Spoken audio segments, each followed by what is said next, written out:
Welcome to What's Trending from LadeyNews. I'm Ojoluwaseun, and here are today's major stories making the headlines. Weekend naval officer confrontation. Ex-military chief condemned incident as federal government orders probe. Retired military generals have voiced strong disapproval over Tuesday's altercation between the Minister of Federal Capital Territory, Nyesom Wike, and a naval officer identified as A. Yerima, reportedly linked to a land dispute in Abuja.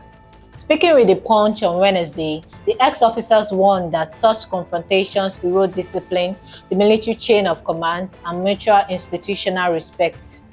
Reacting to the public outrage that followed the clash, the Minister of Defense, Mohammed Badaru, disclosed that an investigation has been launched into the matter. He assured that the military remains committed to safeguarding personnel performing legitimate duties. Addressing journalists during the flag-off of activities for the 2026 Armed Forces Remembrance Day at the National Defense College, Abuja, Badaru commended Officer Yerima for maintaining calmness during the tense encounter with the FCT minister. Federal government reverses policy on mother tongue as teaching language. The federal government has rescinded the 2022 National Language Policy, which mandated the use of indigenous languages or local community tongues as the medium of instruction from early childhood through primary 6.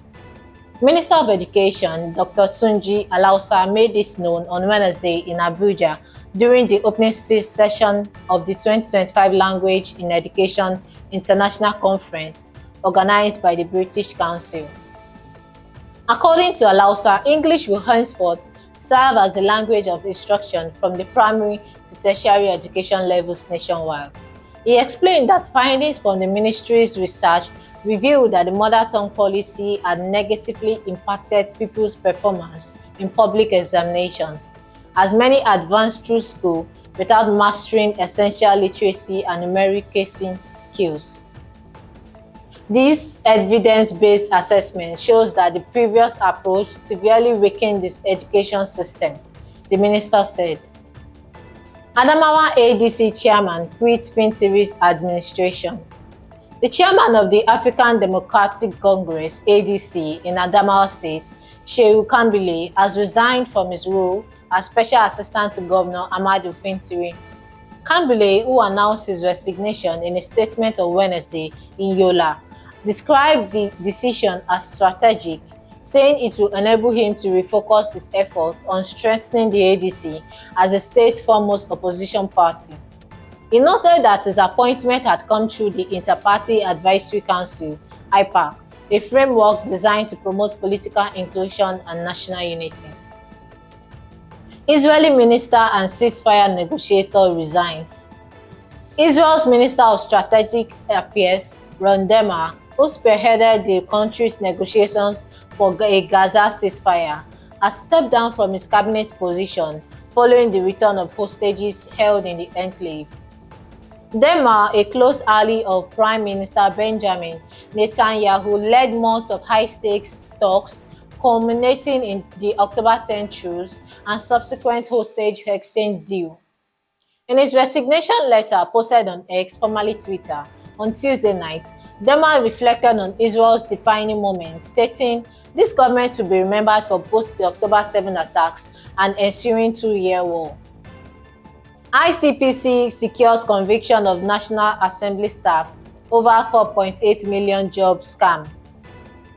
The Independent Corrupt Practices and Other Related Offences Commission (ICPC) has obtained the conviction of two National Assembly employees, Mustafa Mohammed and Tijani Goni, for defrauding job seekers of 4.8 million naira. Justice B.M. Bassi of the Federal Capital Territory High Court, Abuja, found the duo guilty of collecting money under false pretense, claiming they could secure employment for victims at the Central Bank of Nigeria and the Federal Inland Revenue Service. According to ICPC spokesperson Demola Bakare, the conviction followed a petition filed by the victims identified as Saufuddin Yakub and Aminu Abubakar.